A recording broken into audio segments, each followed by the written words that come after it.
you're green. I am. Did you know that Lady Gaga and Amanda Seyfried were in the lineup to star in the movie adaptation of Wicked? Gaga as Elphaba and Seyfried as Glinda? You can room with Miss Glinda. What? Now. It sounds like a dream cast for some fans, and it almost happened. Lady Gaga's theatrical brilliance and Amanda Seyfried's ethereal soprano could have taken Wicked in a radically different direction. But how would their involvement have shaped this iconic musical? Imagine Seyfried's Glinda singing Popular with her signature sweetness, or Gaga belting out Defying Gravity with electrifying vocals. Throw in other potential casting surprises, and we're looking at a completely reimagined Oz. Intrigued? Let's dive into the magical and chaotic casting journey of Wicked. First, let's envision the tantalizing what-if scenario that has haunted Wicked fans for years. What if Lady Gaga had been cast as Elphaba? Early in the film's development, there were rumors that Gaga, fresh off her Oscar win for A Star is Born, was being seriously considered for the role. Imagine Gaga's theatrical and powerhouse vocals breathing new life into songs like No Good Deed and Defying Gravity. Known for her ability to convey raw emotion, Gaga might have added an edge of desperation and rage to Elphaba's story. Her knack for embodying characters who are both larger than life and achingly human could have redefined the role for the screen. And then there's Amanda Seyfried, who openly campaigned to play Glinda. Seyfried's background in musicals like Les Miserables and Mamma Mia made her a natural contender. Her crystalline soprano voice and bubbly personality seemed tailor-made for the role. She even mentioned in interviews that she auditioned for director John M. Chu and felt deeply connected to the character. If Gaga and Seyfried had been cast, the film might have taken on an entirely different tone. Gaga's darker, more experimental style could have created a grittier Elphaba, while Seyfried's comedic timing might have brought more levity to Glinda.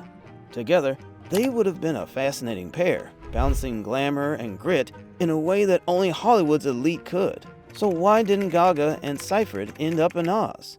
The reasons are as tangled as the politics of the Emerald City itself. For Gaga, scheduling conflicts reportedly played a significant role, as her commitments to other projects left little room for a lengthy shoot. Seyfried, on the other hand, hinted that while her audition went well, other factors likely influenced the casting decisions. There's also the question of cost. Gaga and Seyfried are among Hollywood's most sought-after talents, and their combined star power might have stretched the film's budget to its breaking point. Instead, the production opted for Cynthia Erivo and Ariana Grande, an equally star-studded pairing, but with a slightly different artistic dynamic. While official numbers remain under wraps, industry insiders suggest that Grande and Erivo commanded impressive salaries for their roles. Grande's global fame likely made her one of the highest-paid cast members, while Erivo's reputation as an award-winning actress and singer ensured she was compensated accordingly.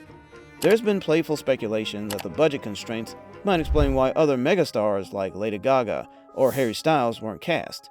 After all, creating the world of Oz, from its lavish sets to its cutting-edge effects, required a significant financial investment. When speculating about Wicked's alternate cast, it's worth addressing the practicalities. Leading stars like Lady Gaga and Amanda Seyfried don't come cheap. Reports suggest that Cynthia Erivo and Ariana Grande are earning millions for their roles, with some estimates around $8 to $10 million for Grande alone. Could Universal have afforded to cast Gaga, Grande, or Seyfried, and other A-listers in the same production? A lighthearted thought. Perhaps the producers had to choose between paying multiple megastars or building the lavish sets for Oz. After all, there's no Emerald City without emeralds. Now here's a curveball. What if Pink, known for her jaw-dropping aerial stunts during live performances, had been cast as Elphaba? Cynthia Erivo recently spoke about performing her own stunts during Defying Gravity, a feat that not many actresses could handle. Pink, however, has a career of literally defying gravity. Her experience performing elaborate aerial routines during songs like So What could have brought a visceral energy to the iconic moment when Elphaba ascends. Pink's powerful voice and raw emotion would have lent themselves well to Elphaba's fiery defiance and internal struggles. But there's a catch. Acting. While Pink has dabbled in film, her lack of extensive acting experience might have been a challenge in a role as nuanced as Elphaba. Wicked requires a balance of vulnerability, strength, and wit, qualities that Pink might have struggled to convey on screen, compared to veterans like Erivo or Gaga. Let's not forget about Fiyero. While Jonathan Bailey from Bridgerton ultimately landed the role, early rumors suggested that others being headhunted for the role, including Shawn Mendez and Harry Styles to play the dashing love interest.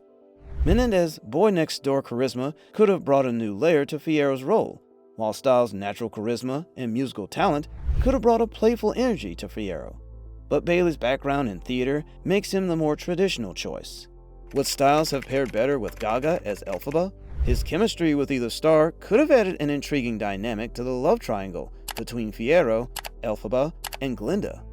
While it's tempting to imagine Wicked with Gaga, Pink, or Seyfried, the current cast brings its own unique magic to the story. Cynthia Erivo's powerhouse vocals, Ariana Grande's sparkling charisma, and Jonathan Bailey's charm create a dynamic trio that honors the Broadway legacy, while bringing fresh energy to the screen.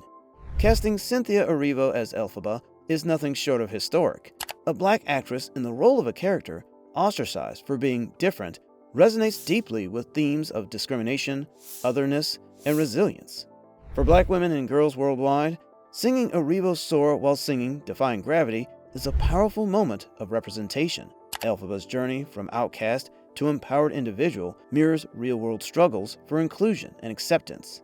In interviews, Erivo expressed her honor in playing this iconic role, noting how it allowed her to channel personal experiences of feeling marginalized. Fans have praised her performance for its emotional depth, vocal brilliance, and the authenticity she brings to the role. This casting decision also challenges traditional Hollywood norms, proving that stories about difference and acceptance can be more profound with diverse voices at the forefront. The visual of Erivo as a black woman soaring above Oz is symbolic for many, a reminder that representation in media is both inspiring and necessary. Grande's casting as Glinda initially raised eyebrows. Could the pop star known for her R&B hits deliver the classical soprano stylings required for the role? The answer, as it turns out, is a resounding yes. Grande is no stranger to musical theater. She began her career on Broadway as a teenager. For Wicked, she underwent months of vocal training to master Glinda's challenging songs. Her performance strikes a balance between the character's comedic charm and underlying vulnerability. Her on-screen chemistry with Cynthia Erivo, forged through their real-life friendship, brings authenticity to the complex relationship between Elphaba and Glinda. Fans have praised Grande's ability to capture both the glittering exterior and emotional depth of the Good Witch. Let's remind ourselves why Wicked is such a cultural powerhouse. Since its debut in 2003, the musical has captivated millions, redefining how we see the Land of Oz. Wicked flips the narrative of The Wizard of Oz, focusing on the misunderstood Elphaba and her unlikely friendship with Glinda. It's a story about identity, prejudice, and finding your place in a world that doesn't always accept you. These themes resonate across generations, making Wicked not just a hit, but a phenomenon. Its unforgettable songs, from the empowering Defying Gravity to the bittersweet For Good, have become cultural touchstones, sung at everything from graduations to protests. With such a devoted fan base, the stakes for a film adaptation were sky high from the beginning. The journey to bring Wicked to the big screen has been almost as dramatic as the story itself. Universal Pictures acquired the rights shortly after the Broadway show's 2003 debut, but the project languished in development hell for years. Various directors, including Stephen Daldry, were attached before John M. Chu finally took the reins. Filming both parts simultaneously was an ambitious undertaking, with elaborate sets and costumes designed to honor the Broadway production while embracing the cinematic medium. The Emerald City, for example, combines Art Deco influences with fantastical elements, creating a visually stunning backdrop for the story. The elephant in the room here is the fact that this film is only half the story. Wicked Part 1, released in 2024, sets the stage for Elphaba and Glinda's complex relationship, ending with the jaw-dropping moment of Elphaba's iconic ascent in Defying Gravity. It's an emotional and visual climax designed to leave audiences on the edge of their seats.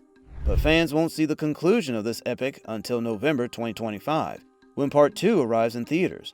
Director John M. Chu explained that splitting the film into two parts was necessary to fully honor the depth and complexity of the story. The decision was met with mixed reactions. Some praised the opportunity to do the story justice, while others bemoaned the wait for the resolution. There's also speculation about whether Dorothy Gale might appear in Part 2, potentially tying Wicked to the broader Wizard of Oz narrative. Whether she's introduced or not, the second installment is expected to lean even harder into the emotional and moral dilemmas of its protagonists. The decision to split Wicked into 2 films initially divided fans, but early reviews of Part 1 have been overwhelmingly positive. Critics have praised the film's faithfulness to the Broadway show, as well as the standout performances of Erivo and Grande. For many, the film represents the next chapter in Wicked's enduring legacy. The musical has captivated audiences for decades with its themes of friendship, identity, and moral ambiguity. The film adaptation preserves these elements while introducing the story to a new generation. The idea of Lady Gaga and Amanda Seyfried starring in Wicked is a fascinating what if, but the film we have is no less magical. Cynthia Erivo and Ariana Grande bring their own unique talents to the story, creating a version of Oz that is as heartfelt as it is visually stunning.